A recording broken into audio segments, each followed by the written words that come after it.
Vamos a dar inicio con el curso Nuevo Reglamento del Código Fiscal de la Federación desde el punto de vista del contador. Tengo el gusto de presentarles a la licenciada Penélope Castro Valdés.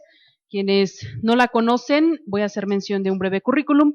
Es licenciada en Contaduría, egresada con mención honorífica de la Universidad Emilio Cárdenas, colaboradora en la conducción y producción del programa El Consejero Fiscal, transmitido por Radio Red de 1999 a 2010, expositora en cursos fiscales del Consejero Fiscal SC y del Instituto Superior de Estudios Fiscales, consultora fiscal independiente a través de su propio despacho de asesoría contable y administrativa, autora de los libros Manual para la implementación de la facturación electrónica, 200 preguntas y respuestas sobre comprobantes digitales, deducibilidad de comprobantes digitales e impresos, entre otros. Es titular del programa Visión Fiscal, escuchando lo que los líderes ven, todos los tercer martes de cada mes, a través de www.argoscursaradio.com. Les pido un fuerte aplauso para darle la bienvenida, por favor, licenciada. Bienvenida nuevamente. Iniciamos. Gracias. Gracias, buenas tardes. Espero que sí me escuchan bien y bueno, me imagino que en internet también, porque va a ser una tarde llena de emociones encontradas. La verdad es que los contadores estamos pasando por una fase un poco complicada, sentimentalmente hablando, porque nos estamos dejando de lado a la contabilidad como la conocíamos. Y entonces nos estamos enfrentando a una nueva forma de contabilizar, una nueva forma de asesorar, un mecanismo en donde lo que prevalece son los medios electrónicos. Incluso vamos a platicar un poco de lo que será un evento apocalíptico el 1 de agosto, que va a ser subir la contabilidad digital. Porque hay gente que de repente me dicen, oye, no han salido las reglas, no, ya salieron. Es más, los formatos ya existen formatos de balanza, unificación de catálogos de cuenta, ya los dio a conocer el SAT, no oficialmente, se los dio a conocer a los diseñadores de programas para que ajusten sus sistemas, pero vamos, ya ellos están preparando el escenario para que el 1 de agosto empecemos a subir la contabilidad. Y entonces vamos a estar inmersos en un mundo digital, en un mundo abstracto, en donde pasan cosas, y pasan cosas en ese mundo como si estuviéramos hablando del mundo esotérico o sobrenatural. Entonces, por eso es que le puse, bueno, los fantasmas no existen, pero de que flotan, porque yo les voy a platicar de cosas en donde ustedes a lo mejor me van a decir, ay, ¿a poco? ¿O será?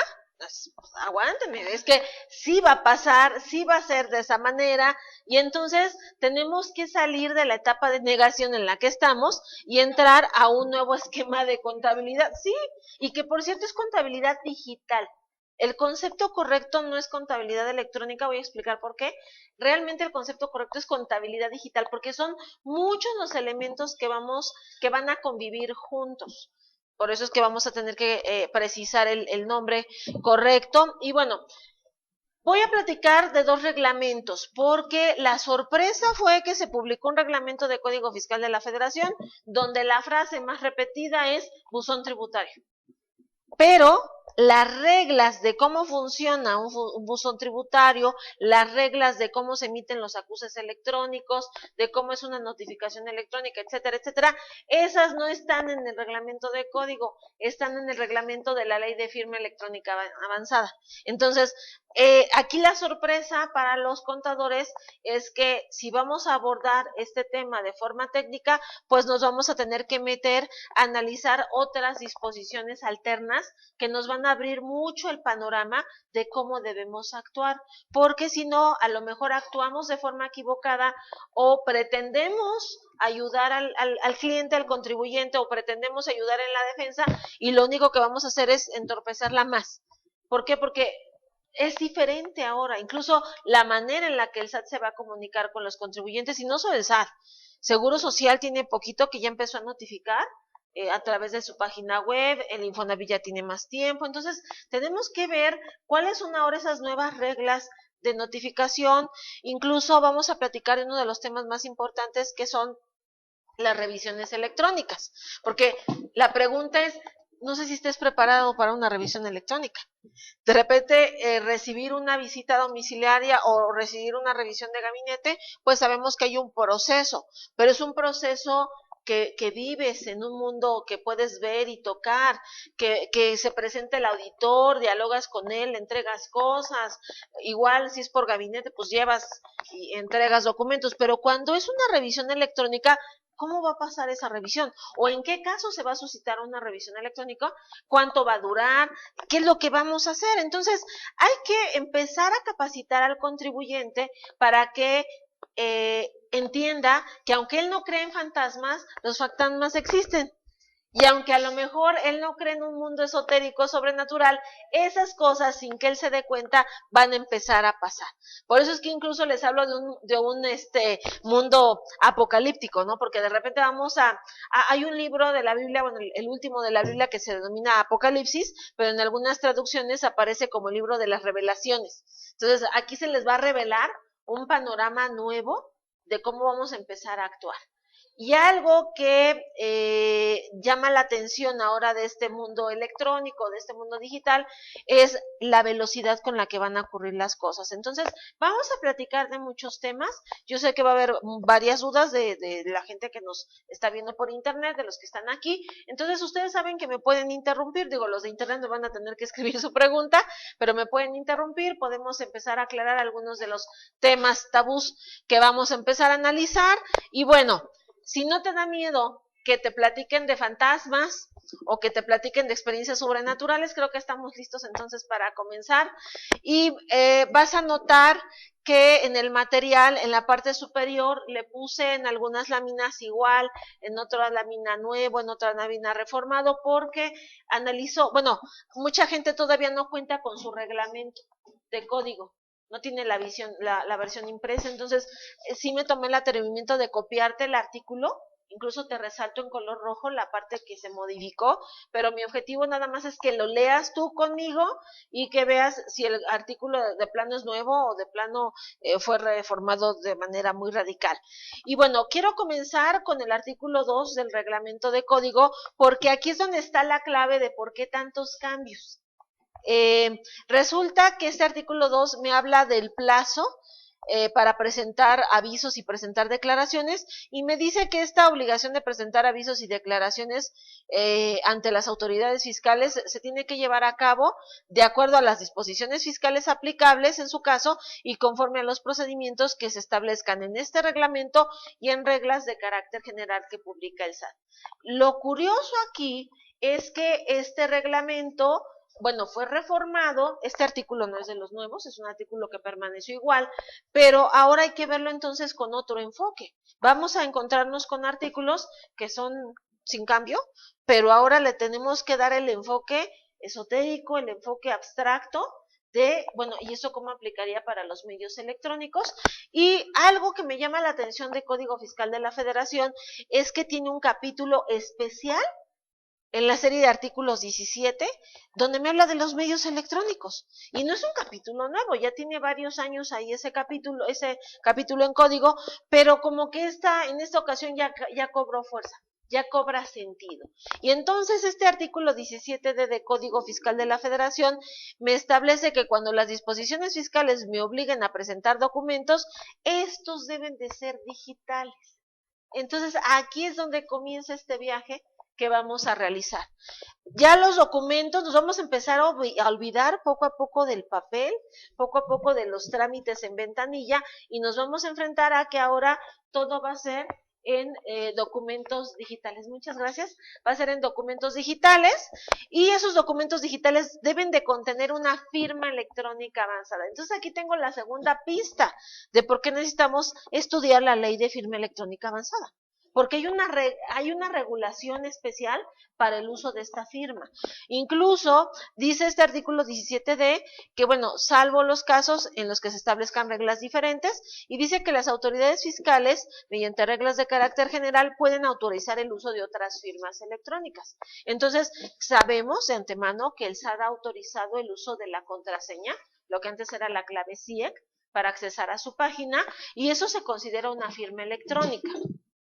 Pero la regla miscelánea, la 1221, lo que establece es que la contraseña sustituye a la firma autógrafa. No, no es así. Código Fiscal, que tiene un orden jerárquico superior, dice, mira, las autoridades pueden autorizar el uso de otras firmas electrónicas, pero por comodidad, como fue el caso de los asalariados, que se les dio chance de hacer su declaración anual en un portal especial y firmaban con la contraseña y obtuvieron su devolución en 5 días, ¿no? Digo, no todos, no fue el caso de todos, pero bueno, creo que una mayoría considerable sí obtuvo su devolución. Sin embargo, este artículo 17D es clave para ti, porque me dice que en un documento digital, una firma electrónica avanzada, amparada con un certificado vigente, es la que sustituye a la firma autógrafa.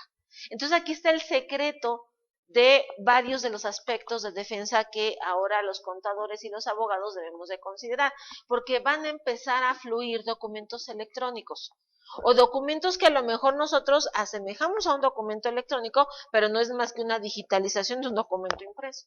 Y entonces van a empezar a colgar las autoridades en sus páginas web documentos que van a ser invitaciones, que van a ser requerimientos, que a lo mejor van a ser multas, sí, perfecto, pero si el contribuyente no ve ese documento firmado con la firma electrónica avanzada del funcionario y el contribuyente no abre ese documento utilizando su propia firma electrónica avanzada, entonces se considera sin validez la notificación.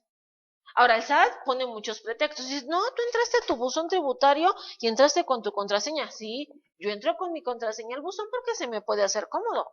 Hay muchos trámites que para mí es más cómodo hacerlos con una contraseña, pero para cosas importantes, tú tienes que tener la certeza de que yo soy el contribuyente que abre el documento y yo tengo que tener la certeza de que el funcionario fue el que firmó dicho documento. Entonces, este artículo dice que solo que el documento contenga una firma electrónica avanzada se puede considerar digitalmente válido. Entonces, cualquier otra cosa que tú me cuelgues o que yo baje con mi contraseña, pues bueno, la bajé, la imprimí, pero no tiene ningún valor oficial. Entonces, aquí lo interesante es que por eso se creó una ley de firma electrónica avanzada, que es la que me está regulando cómo deben de ser estos documentos electrónicos. Incluso no es una ley nueva. Es una ley que se publica el 11 de enero de 2012 y maneja 3 aspectos principales. El uso de la firma electrónica avanzada en los actos previstos en esta ley, los servicios relacionados con una firma electrónica y en qué caso se homologa la firma electrónica avanzada a otras firmas. Incluso aquí es donde nos dan las características para que la firma electrónica sustituya a una firma autógrafa. Si la firma electrónica no reúne estas características, jurídicamente no tendría ningún valor. A lo mejor es una clave o una contraseña de acceso, pero no tiene un valor jurídico. Y es tan importante esta ley, que esta ley dio origen a la publicación de otros acuerdos por la Suprema Corte de Justicia, porque lo que vamos a empezar a observar es que todo el Poder Judicial le va a dar reconocimiento a la firma electrónica avanzada. No importa si te la da el SAT, o te la hizo el Banco de México, o te la hizo la Secretaría de Economía, todas se hacen bajo las mismas características. Entonces, lo que vamos a observar es que en un futuro todos los trámites van a empezar a desaparecer en papel y se van a hacer muchos trámites a través de las firmas electrónicas de los ciudadanos. Es más, va a pasar como la CURP. Vamos a pasar por un periodo de transición donde todos los ciudadanos poco a poco van a tener que ir tramitando poco a poco sus firmas electrónicas. Me gustaría saber si entre los presentes hay gente soltera, o bueno, que esté en trámites a lo mejor de casarse, porque... pues acá atrás, Solecito. A ver, ¿por qué? Bueno, pero que se quiera volver a casar, porque hay unos que ya no quieren volver a pasar por el infierno otra vez. Entonces, comento esto porque a lo mejor tú te imaginas cuando te cases, Sol, que pues vas a estar ante un juez, ¿no? Y así todos así bien monos, paraditos, bien formales, y ya ven que el juez después de leernos nuestros derechos, obligaciones, la epístola, bueno, nos pone las actas, o el libro más bien, para que firmemos. Entonces ya no va a ser así, Sol, va a llegar un momento en el que tú ya no vas a firmar ahí el acta, sino vas a tener que entregar ahí una memoria ICB con tu firma electrónica avanzada, y te enchufas en el sistema, y electrónicamente vas a firmar.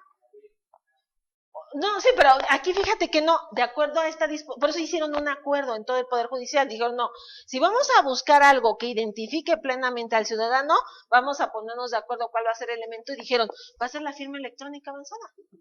Entonces, aquí hay digamos, tres autoridades que se van a encargar de hacerle firmas electrónicas a medio mundo, pero se va a utilizar para muchos trámites. Y si Dios no lo quiere, en un futuro Sol se quiere divorciar, pues la demanda de divorcio la va a hacer electrónicamente y la va a ingresar con su firma electrónica, su fiel o fea o infiel, como no sé el caso, ¿no?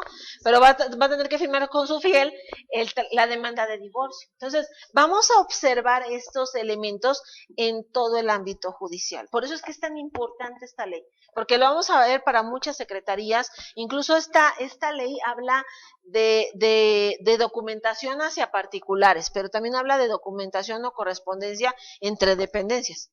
De repente, a lo mejor el secretario de Hacienda saca un comunicado, un acuerdo, y se lo manda al secretario de Economía. Esa comunicación oficial ya no, a lo mejor ya no va a ser en papel, y va a ser a través de un documento electrónico con su firma electrónica avanzada. Entonces, en esta ley aparecen las definiciones de certificado digital, de documento electrónico, de mensaje de datos, de correo electrónico.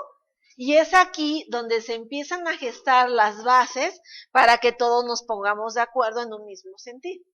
Entonces, lo importante de la firma electrónica avanzada es que permite la identificación del firmante. Es como una especie de credencial, pero electrónica. Entonces, el que la aporta puede llegar a suplantar la identidad. Por eso es tan peligroso.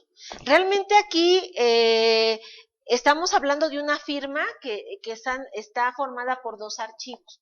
Incluso los dos archivos se generan en tu computadora. Y esos dos archivos van unidos por una contraseña. Un archivo lo conservas únicamente tú, otro archivo se lo compartes a la autoridad o a terceros. Y entonces, cuando esos dos archivos se juntan con la contraseña, es como si te estuviéramos viendo a ti. Por eso es peligroso el uso de la firma electrónica. Incluso, de acuerdo a esta ley, produce los mismos efectos jurídicos que la firma autógrafa. La ley incluso obliga a los solicitantes a custodiarla, a tener el control de la misma, a las autoridades también a tener un control de a quienes les dieron esas firmas, el número de serie de los archivos que se generaron, etcétera. Y algo importante es que esta firma electrónica avanzada nos va a identificar plenamente y se puede utilizar en cualquier clase de documento. Entonces, hay varios principios que la ley de firma electrónica avanzada nos obliga a considerar. Primero, el principio de equivalencia funcional, que consiste en que la fiel satisface el requisito de la firma del mismo modo que la firma autógrafa. Entonces, no importa qué documento estés firmando, a lo mejor es un trámite, a lo mejor es una declaración, a lo mejor es una carta personal, pero si incluye estos archivos para generar un sello digital a través de tu firma electrónica, es como si le estuvieras firmando tú autógrafamente. Por eso es que cuando se empezó a hablar de la nómina digital, en un inicio, la idea del SAT es que todos los trabajadores los diéramos de alta, pero que les tramitáramos la fiel. Y que con su fiel, el patrón le generara a cada uno su recibo de nómina digital. Pero ahí los que brincaron fueron los de la Secretaría del Trabajo. Dijeron, no, espérate, no, porque aquí el que debe de custodiar su firma es cada persona. Se supone no la debes de compartir con terceros. Entonces, si todos los trabajadores le van a dar al patrón sus firmas electrónicas avanzadas, pues el día que al patrón no le caiga bien el trabajador, yo tengo la firma del compañero y yo solito lo renuncio. Genero la renuncia electrónica, el documento, incluyo la fiel del compañero y es como un documento oficial. Por eso es que no se permitió que se generaran los recibos de nómina con las firmas de cada trabajador. Otro de los principios es el de la autenticidad, que nos permite dar certeza de que el documento ha sido emitido por el firmante. ¿Por qué? Porque no estamos hablando de un archivo o de una contraseña que tecleas y ya. Estamos hablando de dos archivos, una contraseña que se vinculan a un documento. O sea, hay un proceso para que se vinculen estos elementos. Entonces, no es algo así como que, bueno, pues yo meto el dato y el sistema trabaja solo, no. yo meto el dato, pero me va a pedir datos para que esa firma funcione, que es la contraseña. Entonces, por eso es que tiene mucho más validez que una contraseña simple. Otro de los elementos es el de la integridad, que nos da certeza de que el documento ha permanecido completo o inalterado desde su firma, porque una vez que la firma se mezcla con el documento, se genera algo que se denomina sello digital. Y ese sello digital, que son una serie de números y letritas, una vez que se genera, como se genera en un segundo específico, si después se quiere volver a generar, como ya cambió un segundo después, te va a dar otra cosa, el sello va a cambiar.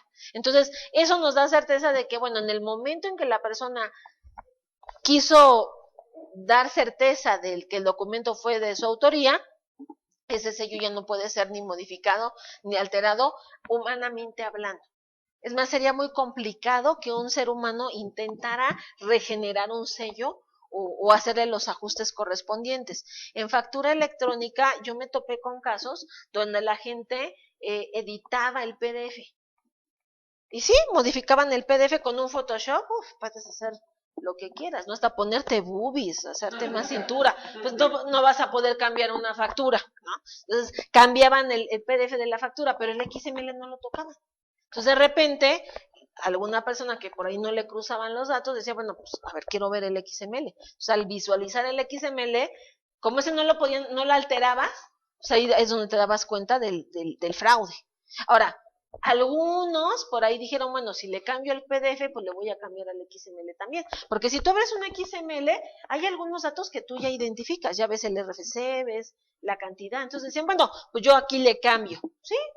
Y puedes cambiarle lo que tú quieras al XML, pero si no cambiabas el sello digital, a la hora de extraer el sello y leerlo, ahí es donde también nos dábamos cuenta del fraude. Por eso es que para la autoridad lo más importante es el famoso sello digital. Y bueno, de la neutralidad tecnológica es que no excluye ni restringe ni favorece ninguna tecnología en particular. Por eso es que la autoridad ha decidido que la facturación, la contabilidad y muchos de los documentos que vamos a platicar esta tarde se hagan en la plataforma XML. El XML es, hagan de cuenta, como el inglés para los idiomas. O sea, en cualquier país, en cualquier computadora, en cualquier sistema operativo, es capaz de leer un XML y de extraer información de ese archivo. De tal manera que un XML es una especie de Word, pero muy primitivo, muy básico. Es un archivo de texto muy básico que cualquier computadora es capaz de leer. Y por eso es que se ha escogido esa plataforma para generar documentos electrónicos. También está el principio del no repudio, que es el que nos garantiza la autoría e integridad del documento, porque ya comenté que el sello digital, una vez que se genera, no puede ser modificado. Tenemos que generar un documento diferente. Y la confidencialidad, que garantiza que el documento o mensaje solo puede ser cifrado por el firmante y por el receptor. O sea, es una comunicación uno a uno. Por eso es que lo indebido de las autoridades, por ejemplo el Seguro o el Infonavit, es que cuelgan en la página web según los documentos electrónicos, pero cualquiera los puede ver o abrir. Y no, aquí tiene que ser la comunicación entre la compañera y yo. Entonces yo genero un documento que solo ella puede abrir. ¿Y cómo lo va a abrir? Con su firma electrónica avanzada. Yo lo genero con mi firma electrónica y ella solamente lo puede abrir con su firma electrónica, y eso me da la certeza de que le llega la carta nada más a ella. Porque si yo cuelgo un documento que cualquiera puede abrir, entonces ya no es un documento personal, ya es un documento público y no reuniría las características que me marca la ley de firma electrónica avanzada. Ahora, este artículo 15 es un artículo que los va a confrontar mucho, porque vamos a platicar de buzón tributario y de contabilidad digital, y lo que nos dice este artículo 15 de la ley de firma electrónica avanzada es que las dependencias y las entidades, así como los sujetos obligados, que aquí entraremos todos los contribuyentes, deben de conservar en medios electrónicos los mensajes de datos y los documentos electrónicos donde aparezca su firma electrónica avanzada. Aquí viene el fundamento de por qué el código te dice en el artículo 30, cualquier documento que contenga o tu firma electrónica o un certificado digital, lo tienes que archivar. Y ese es el fundamento de que tenemos que almacenar facturas, las que emites, las que recibes, tienes que almacenar cualquier trámite que contenga tu fiel, las devoluciones, los avisos o cambios de situación fiscal, Todo lo que contenga tu fiel se tiene que almacenar. Y dice que durante los plazos de conservación previstos en los ordenamientos aplicables. Y aquí la sorpresa es que para Código Fiscal de la Federación sabemos que la contabilidad de forma general se almacena por un periodo de 5 años, que es el plazo de la caducidad. Y digo, generalmente son 5 años, porque cuando hay pérdidas ahí en esos inters, mientras la pérdida se amortice, pues también tenemos que guardar los papeles o la contabilidad relativa al cálculo de esa pérdida. Sin embargo, este artículo 15 de la ley de firma electrónica avanzada me habla que en ámbitos del comercio lo que prevalece no es el código fiscal, sino el código de comercio. Y el Código de Comercio obliga a los comerciantes a conservar por un plazo mínimo de 10 años todas aquellas cartas, telegramas, mensajes de datos, cualquier documento que tenga que ver con el ámbito comercial, con la comunicación comercial con sus clientes o sus proveedores. Y guárdenlo para más adelante, pero vamos a ver por qué es válido esto de los 10 años. O sea, tiene un sentido. Pero entonces la gente me dice, pero el Código Fiscal, a ver, algo que nosotros tenemos que dejar de lado es que el Código Fiscal ya no es un ordenamiento que funcione de forma autónoma. Desafortunadamente hay cuestiones que el código no explica y explican otras leyes, entonces aquí de forma supletoria se aplicaría lo que dice esta ley y vamos a entender por qué tiene una razón de ser esto de los 10 años. Y bueno, en materia de almacenamiento, el Código Comercio me indica que es almacenar documentos. Y bueno, cuando el documento es físico, pues tú ya te imaginas un archivo, te imaginas una caja, ¿no? Carpetas con papeles. Pero cuando el documento es digital, yo creo que la mayoría de ustedes se está imaginando pues un servidor, o se está imaginando un disco duro, o un CD, o una memoria USB. Y sí, eso es parte del almacenamiento, pero este diagrama que yo les pongo en pantalla es lo que realmente el Código de Comercio concibe como almacenamiento electrónico. El Código de Comercio dice que el servicio de conservación de mensajes de texto no consiste solamente en el almacenamiento físico del documento electrónico, lo incluye, pero más bien se trata de generar constancias, las cuales, aunadas al documento original, permiten acreditar que dicho documento se ha mantenido íntegro e inalterado. Entonces, esa es la parte complicada. ¿Por qué? Porque, bueno, tú generas una factura electrónica y la haces en tu computadora y la firmas con un sello digital, un certificado de sello digital. La generas y en teoría pues la guardas, la almacenas. Pero el artículo 49 del Código de Comercio dice que como es un documento electrónico, el almacenar la factura no nada más es guardarla en tu computadora. Tú tienes que tener una constancia de que ese documento electrónico se generó bajo un estándar electrónico adecuado. Que el firmante tenía el certificado vigente a la hora de generar el documento. Y que ese documento fue firmado por el autor, de tal manera que si la factura la hizo la empresa Argos, pues el certificado digital que aparezca en el documento sea el de Argos, no sea el de una persona física, como vimos al principio de la factura electrónica, ¿no? Y yo conocí un despacho en donde, no sé si recuerdan que para medios propios había que entrar antes del 31 de diciembre de 2010.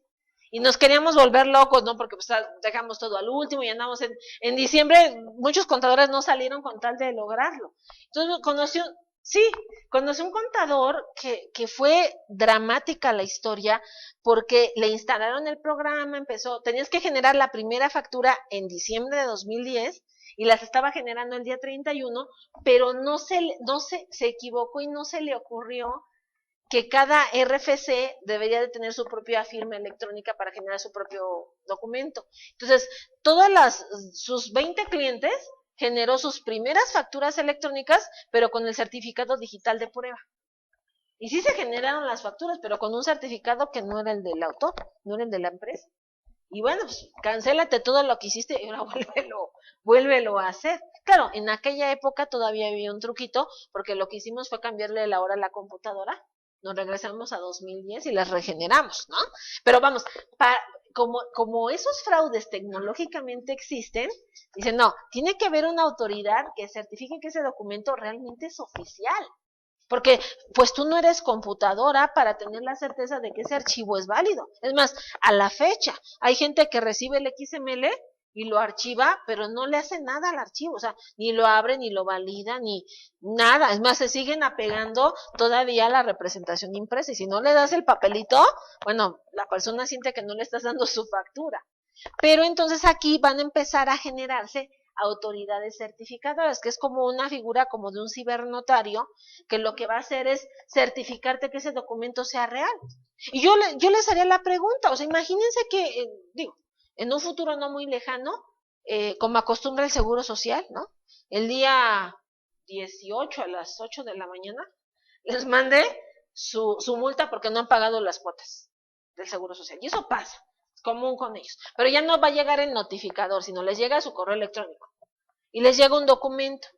Yo creo que nosotros estábamos acostumbrados a que, bueno, cuando llegaba el notificador, pues al notificador le decimos, bueno, a ver, déjame ver el documento, lo leías, veías qué autoridad lo emitió, el fundamento de esa notificación.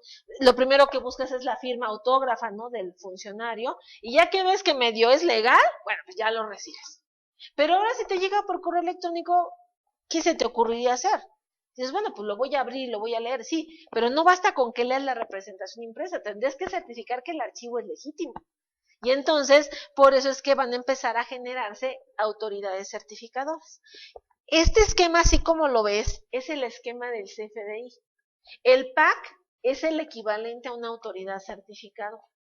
Entonces, lo que ocurre con la factura es que tú la generas, en fracciones de segundos se la mandas el PAC te la valida, y ya que te la valida, ¿qué te hace? Le agrega otro sello digital, que es el del SAT, y le pone un folio fiscal y le pone el código de barras a la representación impresa, y eso para ellos es una equivalencia a una constancia de que el documento es válido, de que sí eres el autor, de que todo es correcto tecnológicamente hablando, y te regresa la factura junto con la constancia, o sea, la constancia está dentro del mismo documento, por eso es que comercialmente hablando es más válido el CFDI que el CFD, porque el CFDI sí cubre con el requisito que marcó Código de Comercio en materia de conservación de mensajes. Pero entonces a lo mejor la pregunta que te estás haciendo es, bueno, eso es hablando de facturas, Penny, pero bueno, si a mí me llegan a notificar, entonces yo necesito que una autoridad me certifique que ese archivo que emitió el Seguro Social es válido electrónicamente hablando.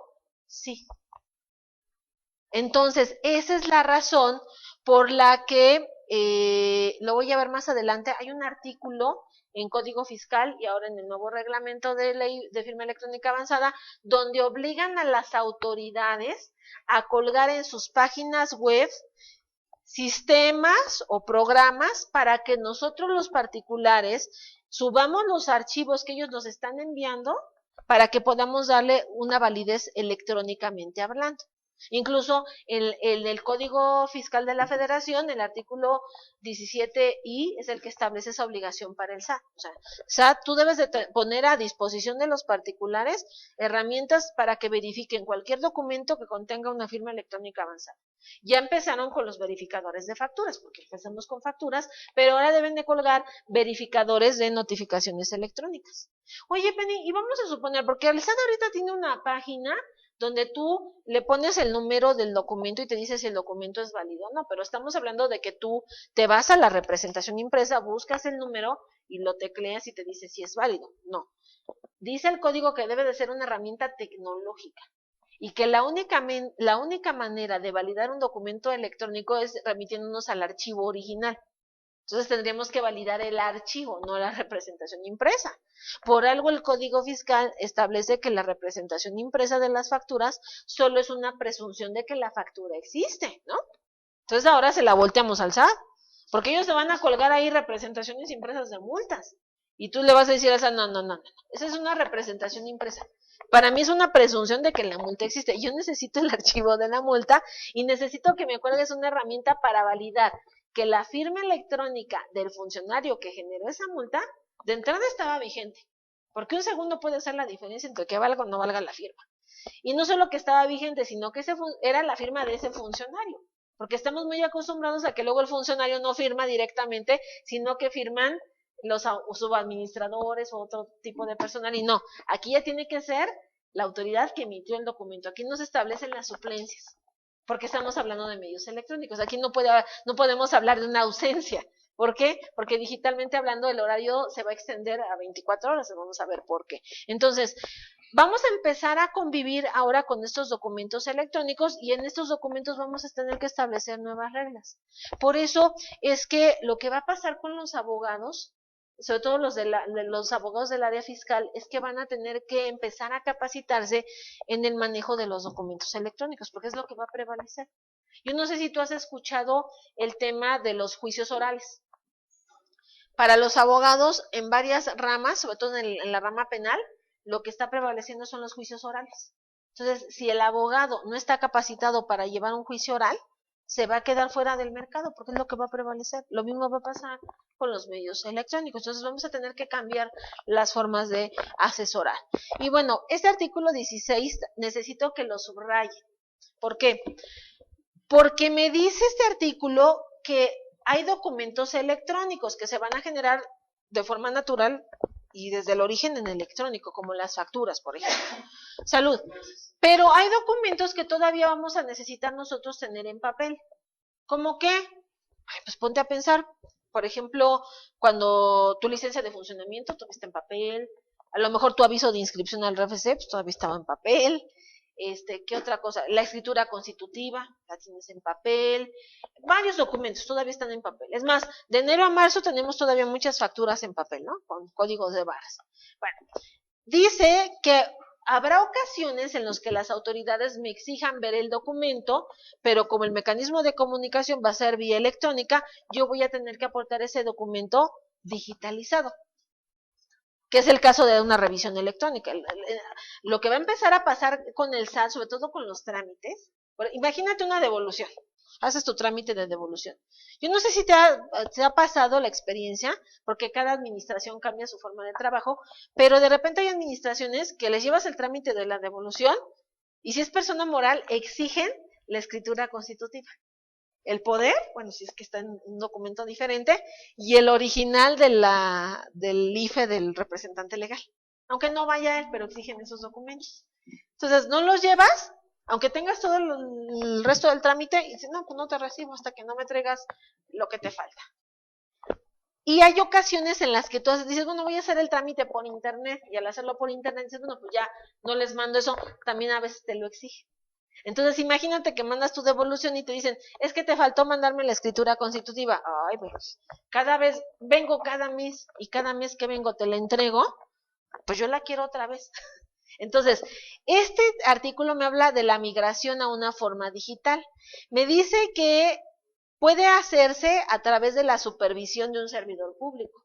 Lo que pasa es que cuando hacemos una migración supervisada por un servidor público es porque estamos pagando ese servicio. Y te van a cobrar por hoja, digo no sé, pero más o menos 8 o 10 pesos por la digitalización de documentos, que sería el equivalente a una copia certificada, pero digital. Pero de este artículo es muy importante porque me dice que también se puede hacer por el particular interesado.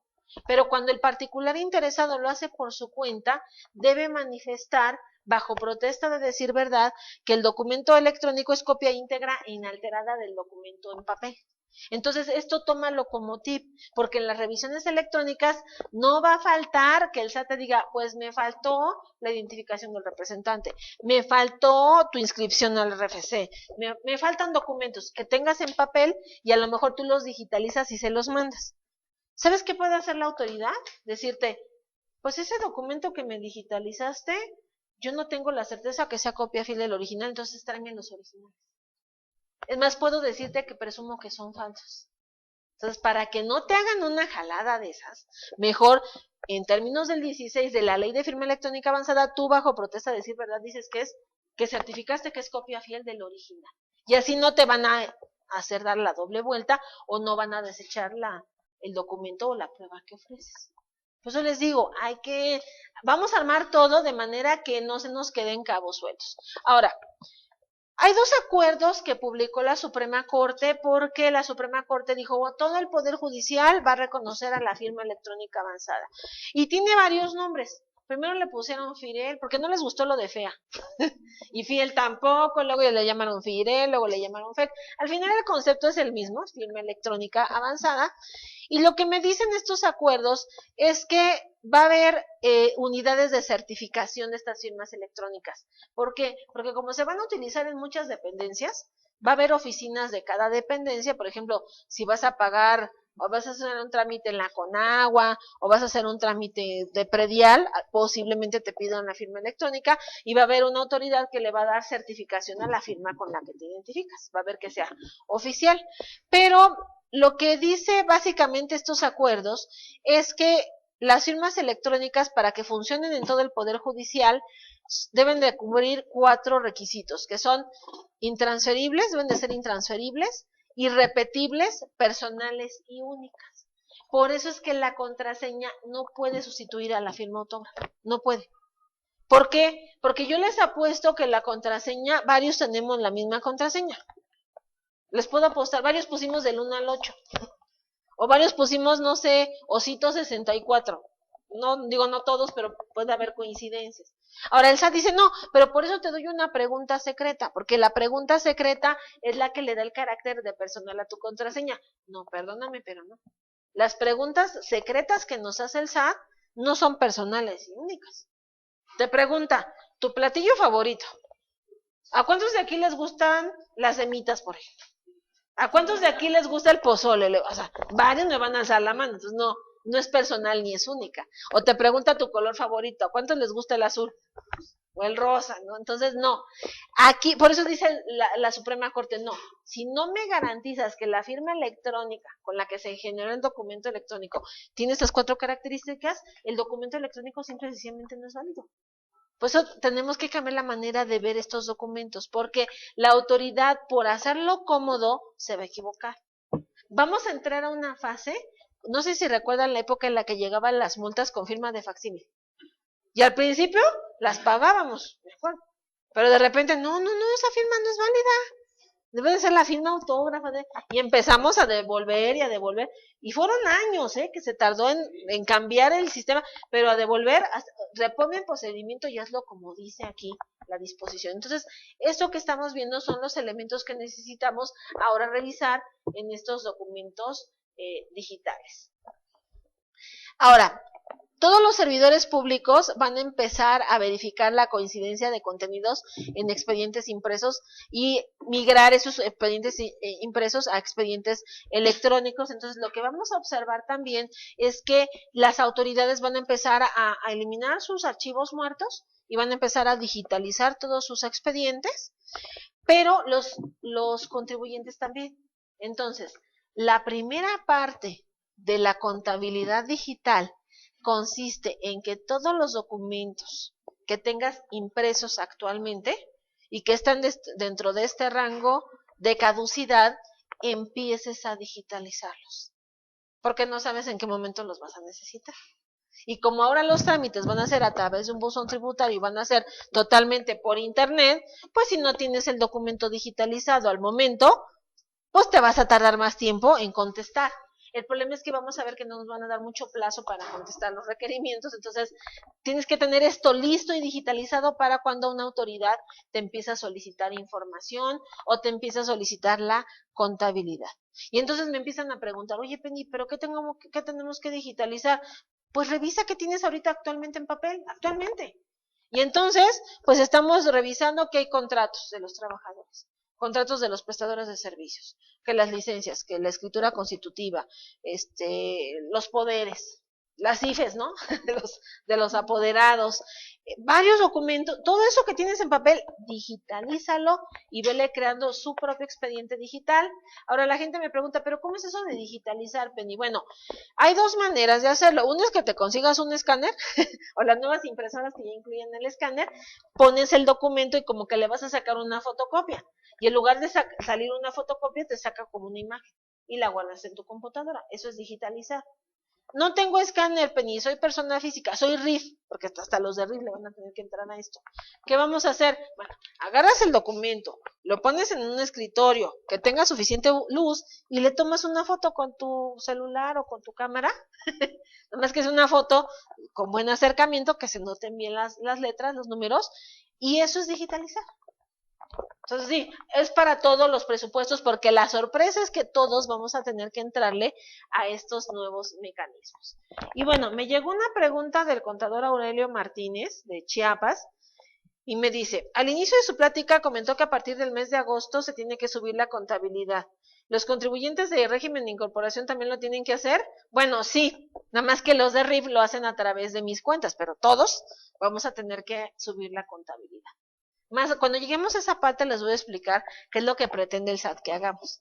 Pero nos van a pedir esfuerzos sobrehumanos para lograr. Sí, no, porque yo les apuesto que la mayoría de los que me acompañan no están ni preparados para el trance al mundo sobrenatural. Ay, abusados, porque después viene el cambio al mundo espiritual y es de quién sabe si lleguemos todos, la verdad. La verdad, yo algo que he comentado es que ya ven que hace poco tembló fuerte. No sé si aquí cómo se sentiría. Yo estaba en la ciudad de Toluca y sí se sintió feo. Estábamos en un edificio y estábamos en una junta. Estaba yo asesorando una empresa, estaban los contadores, estaba el consejo de administración y de repente se empieza a sentir y a mí me dio risa porque pues estábamos en un estadio de fútbol, entonces hacen programas de protección civil, capacitan a la gente para que bajen ordenados y se les olvidó.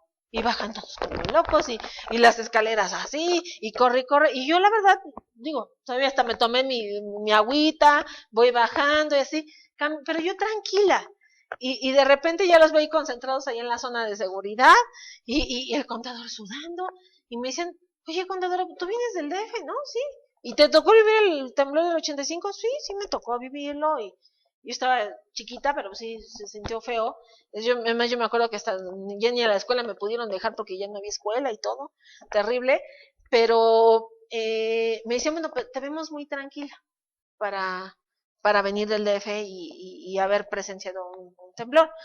Entonces yo les decía a ellos, digo, mira, es que cuando una persona sabe que cuando se muera, sabe a dónde va a estar, con quién va a estar y qué va a estar haciendo, le vas perdiendo el miedo a la muerte.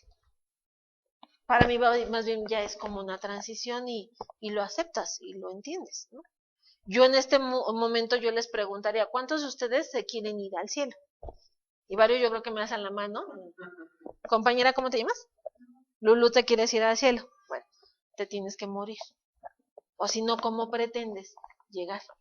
Entonces la gente, no, ¿cómo que me tengo que morir? Bueno, entonces te vas a quedar aquí. Entonces, comento esto porque uno de los contadores de esta empresa me comentó una experiencia. Me dice, es que cuando tembló en el 85, porque por eso es que bajó muy, muy alterado, dice, yo vivía en México, yo vivía en Azcapotzalco, yo era auxiliar de un despacho de auditoría, y mi trabajo estaba en la Colonia del Valle. Entonces, exactamente ese día del temblor, nosotros teníamos que ir a una empresa que estaba ahí en la Colonia del Valle porque nos iban a iniciar una visita domiciliaria y quedamos de entregarle al auditor toda la contabilidad. Y en aquella época era entregarle los libros sellados o sea, era toda una ceremonia de mediodía. Sí, y las sábanas y todo.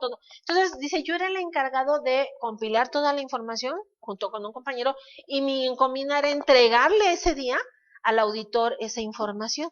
Entonces dice que él se levanta, empieza a sentir y todo, pero pues él no hace caso, su misión era ir a entregar la contabilidad al auditor y dice que cuando llegó al metro no estaba cerrado.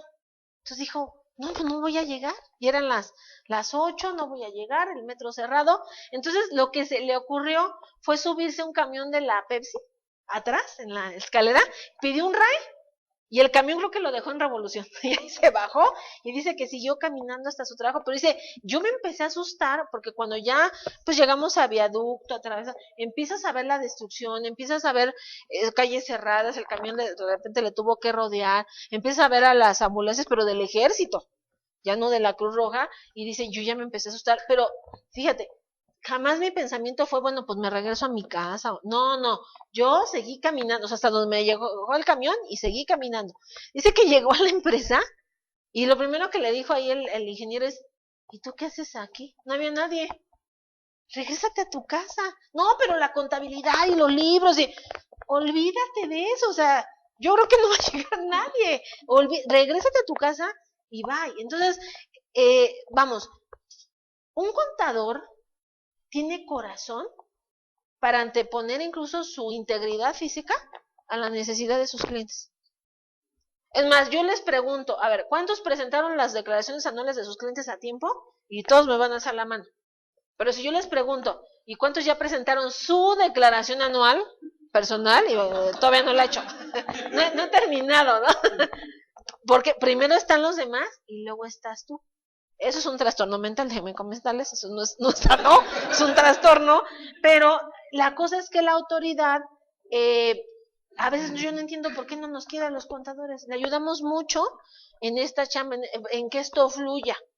Y bueno, lo que vamos a empezar a observar entonces es que muchos de estos procedimientos vamos a tener que hacerlos los contadores de siempre, pero ahora con otro enfoque y con otra mentalidad. Por eso es que primero vamos a ver el reglamento de firma electrónica avanzada y con eso vamos a entender mucho de lo que ahora dispone el reglamento de Código Fiscal de la Federación. Y por cierto, se salió publicado un poquito antes, salió publicado el 21 de marzo de 2014.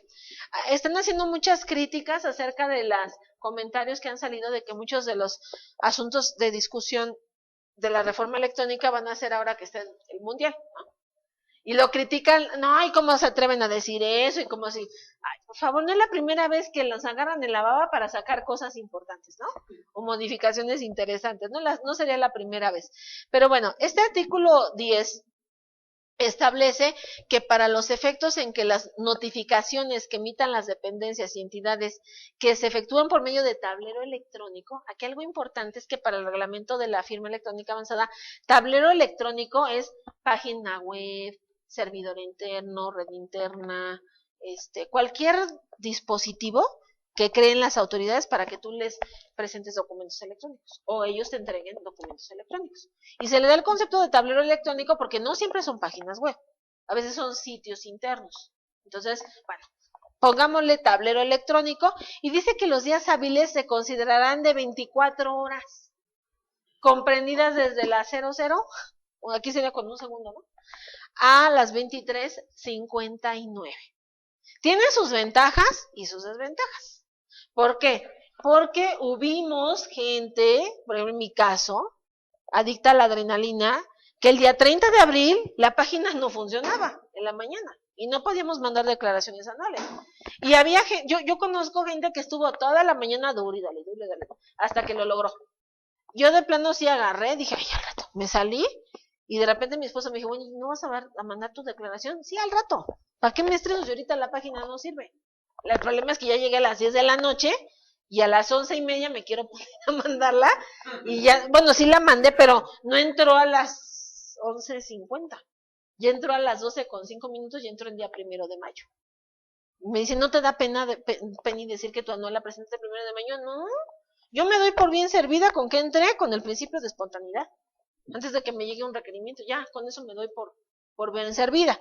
Pero bueno, tiene sus ventajas, tenemos hasta las 11:59 para cumplir con las obligaciones, aunque aquí tengo una restricción con los bancos, ojo, si el banco te pone un horario de que el banco electrónico es hasta las 6 de la tarde o hasta, ni modo, hay que respetar sus horarios internos, pero en dependencias oficiales hablamos de las 11:59, pero tiene también su lado negativo. Vamos a suponer, ahora con la velocidad con la que van a fluir los requerimientos vía electrónica, que pase lo que te comentaba del Seguro Social. Y que diga el Seguro Social, a todos los patrones que no me pagaron sus cuotas el día 17, a primera hora les manda su multa. ¿A qué hora crees que te la van a mandar? A las 12:01. Entonces, aquí lo que va a ocurrir es que varias de las situaciones se van a gestar en horarios que no se consideran hábiles. Pero ya no, en los medios electrónicos no existen los horarios hábiles, existen los días hábiles, pero los horarios no. El día tiene 24 horas y entonces el contador va a trabajar mediodía, 12 horas, de 8 a 8, de 9 a 9, y por eso cada vez veo más amigos que se me unen a mi club de contadores crepúsculo. Somos los que trabajamos en las noches, en las madrugadas. No es sano, es otro trastorno mental que tengo. Pero, pues es que no hay otra hora en la que yo pueda hacer las cosas. En el día no puedo. Y en la noche nadie me molesta, la página va muy fluida, lo hago a la mitad de tiempo que lo haría en un horario hábil. Pero bueno, la cosa es que yo no soy una computadora. Entonces, muchos de los procedimientos que vamos a ver están pensados para una computadora y tú no eres computadora. Entonces ahí es donde nos va a ganar el ser humano, el físico, es el que no nos va a permitir cumplir con algunos requisitos. Dice que el sistema de tablero electrónico deberá de estar sincronizado a la hora oficial para los Estados Unidos mexicanos, por lo que se puede dar el caso de que tú a la computadora, en tu computadora a lo mejor en este momento sean las 4:30, a lo mejor, pero para el sistema centro serían las 4:10 a lo mejor. Entonces, tómalo en cuenta, porque yo les comentaba, cuando los medios electrónicos comenzaron y la factura electrónica comenzó, había el truquito de que le cambiábamos la hora a la computadora y podías hacer facturas con otra fecha y no había ningún problema, pero ahora ya no se puede, porque esas facturas deben de estar validadas por un PAC y el PAC la va a validar al horario en la que se lo estás mandando. Entonces ahí a lo mejor tú tienes una factura con fecha de enero, pero el PAC dice, no, yo le voy a poner la certificación con fecha de mayo y ahí es donde no vamos a entrar tú y yo en discrepancia. Lo mismo va a pasar con los avisos que empecemos a presentar. Y dice el artículo 10 que el acuse de recibo electrónico deberá de contener un sello digital que permita dar plena certeza sobre la fecha y hora de recepción. Entonces, ojo, si me van a colgar un documento electrónico, no importa quién sea, IMSS, Infonavit, SAT, quien sea, ese documento, el acuse debe de contener el sello digital y la fecha y hora de emisión del acuse. Oye, Penny, es que no aparece. Pues, ¿qué te digo? Le falta un requisito al documento. Va para atrás. Lo tienes que regresar. Porque eso es lo que me va a dar certeza de el plazo que tengo para que surta efectos mi notificación. Porque antes te dejaban un citatorio y ahí le ponían, ¿no? Y es la hora no, ahora ya no, ahora lo va a tener que contener el acuse electrónico. Y dice que la Secretaría, en este caso la Secretaría de Economía, es la que regula el tema de los medios electrónicos y las firmas electrónicas avanzadas, va a determinar los lineamientos y las especificaciones técnicas, porque vamos a platicar ahorita del artículo 13. ¿Qué va a pasar cuando fallen los sistemas o cuando fallen, no se pueda mandar un documento? ¿Qué vamos a hacer como plan B? Pero dice que también va a regular o va a obligar a las dependencias a establecer medios para que los particulares verifiquen la autenticidad de los acuses de recibo electrónicos con sello digital.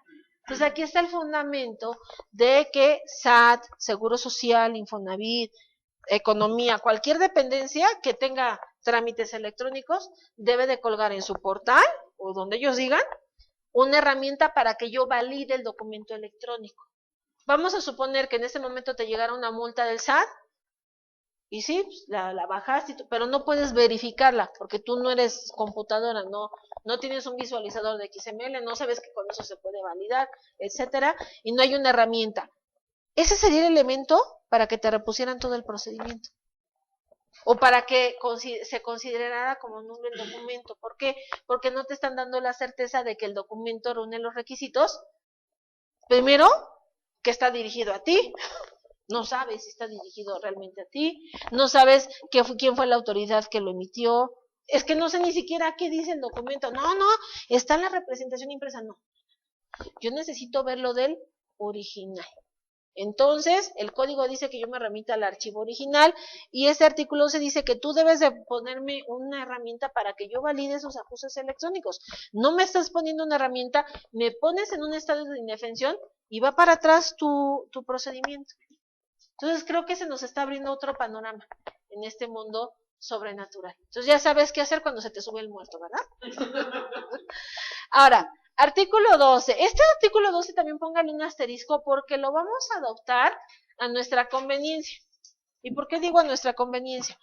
Dice que la impresión de los documentos electrónicos suscritos con firma electrónica avanzada, emitidos por dependencias y entidades, contiene una cadena de caracteres, que es la cadena original, contiene el famoso sello digital, que está aunado a la firma electrónica avanzada, y bueno, estos documentos impresos producen los mismos efectos que las leyes otorgan a los documentos con firma autógrafa. Tómenlo con su reserva, porque el código dice otra cosa. El código dice que no, que es solamente una presunción de que el archivo existe. Pero bueno, tómenlo a su conveniencia, porque va a haber casos en los que por alguna razón a lo mejor tengas la representación impresa, pero la factura no la tienes en tu poder.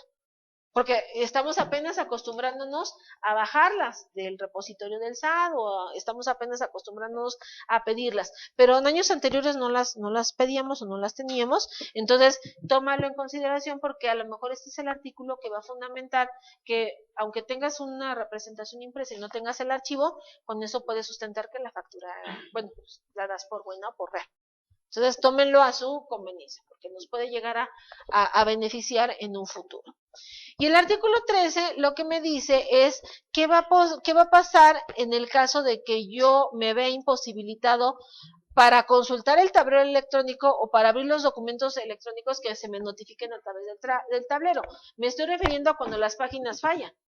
Y en ese momento, ¿qué procede? ¿Qué hacemos? Es muy común en el portal antilavado que el portal antilavado de repente falle. Y entonces a la gente que son giros vulnerables les preocupa mucho eso, porque me dicen, oye Penny, espérame, si yo no mando mis avisos de portal antilavado, aquí no tengo la cobertura de código fiscal y me pueden multar, porque no es un impuesto. Entonces aquí no hay al principio de espontaneidad. Presento el aviso después y ya me va a llegar una sanción. Entonces, pero ¿cómo demuestro que la página no servía? Bueno, obviamente hay un truquito. Cuando tú estás navegando en internet y estás viendo la página y te sale error, o archivo no encontrado, o la página no existe, esa pantalla que estás viendo la imprimes. Le das a imprimir pantalla. Es más, va a aparecer aquí abajo el reloj de tu computadora, y esa imagen la guardas en un Word, y entonces lo que tú haces, eso es para ti un elemento de prueba. Quise entrar a tu página el día 30 de abril y me mandaba un mensaje de error a la página, y por eso es que no pude mandar la anual, ¿no? Pero dice este artículo 13 que en las páginas web debe de haber un mecanismo alterno para que tú te comuniques con la autoridad y le mandes el documento en este caso.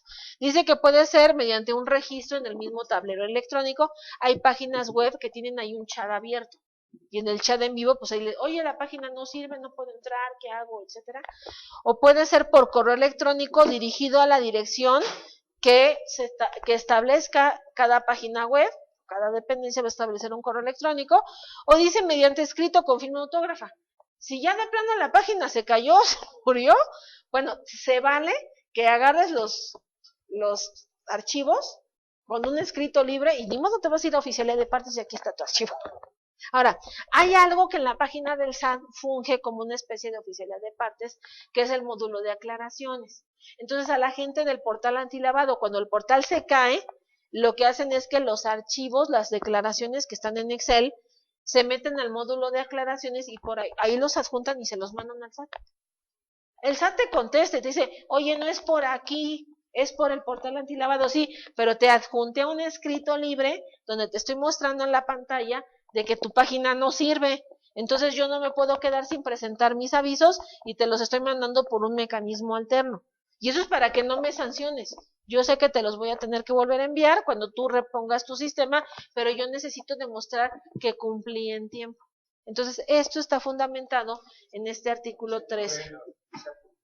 Exacto. Entonces, exactamente. Pues sería tu plan B, pero ¿qué necesitas? Bueno, la prueba de que no se puede entrar a la página.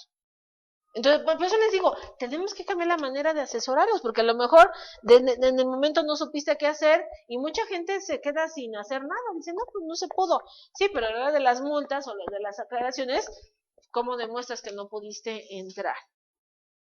Me dice Aide de Fresnillo, dice, ¿es válido que digitalice el documento, o sea, que lo ponga en PDF o tiene que ser una imagen? No, puede ser imagen, puede ser PDF, me lo puedes copiar como un objeto a Word.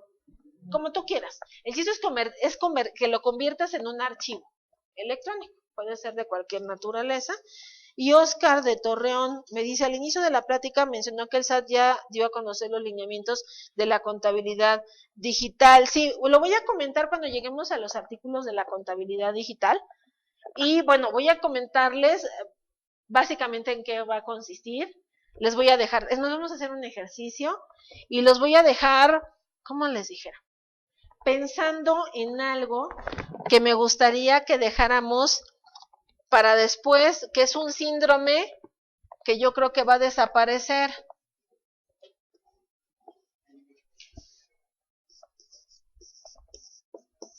Pero lo voy a dejar para el final. Y tiene que ver mucho con los contadores. Hablando de los trastornos, ¿no? Que manejamos los contadores públicos. Ahora, ese artículo 14, desde mi punto de vista, es uno de los artículos más peligrosos del reglamento de ley de firma electrónica avanzada, porque en otras conferencias donde hemos estado juntos, hemos platicado del famoso buzón tributario. Y bueno, cada vez que hablo de buzón tributario, yo lo que les pregunto es, ¿y ya entraron al buzón tributario todos? ¿Ya se inscribieron? ¿Nadie de aquí se ha inscrito? Tú sí, ¿no? Compañero, ¿cómo te llamas? Sí, Elba. Nelva. ¿Y tú? Nelva y Manuel. Bueno, pero los demás, ¿qué pasó? No, pero ¿por qué no? O sea, le sigue así. No, ay, no. Bueno, estamos hablando del tiempo. Ya te vas a ahorrar mucho, vas a ver por qué. Entonces, les da miedo, ¿no? Y lo primero que la gente hace es que cuando tú quieres entrar al buzón, aparece una hoja para que pongas tu correo o tu celular. Y ahí es donde la pregunta para Melba y ¿qué? Perdón, Manuel, es, bueno, una cosa es que se entraron y se registraron, nada más entraron. Ah, sí, porque hay gente que nada más entró, vio la hoja y dijo, no, ya me voy. No. Y bueno, me dicen, oye, Penny, pero es que por ahí leímos en una revista especializada que podíamos poner un correo, hay que poner un correo, pero que pusiéramos un correo falso. O un correo que tú no abras frecuentemente, porque entonces cuando te lleguen documentos tú vas a argumentar que nunca te llegó el correo, o esa no era tu dirección electrónica, ¿no? Es como cuando das un domicilio falso, ¿no? Bueno, tengan mucho cuidado, porque la notificación no es a través de correo electrónico. Si el mecanismo de notificación dijera que es a través de correo electrónico, podría ser, y digo podría, porque con esto ya no se va a poder, pero no te están notificando por correo, te están notificando en el buzón. Tu obligación es entrar al buzón. Lo que pasa es que esa dice, bueno, pobres, porque no, o sea, no van a querer entrar nunca a su buzón.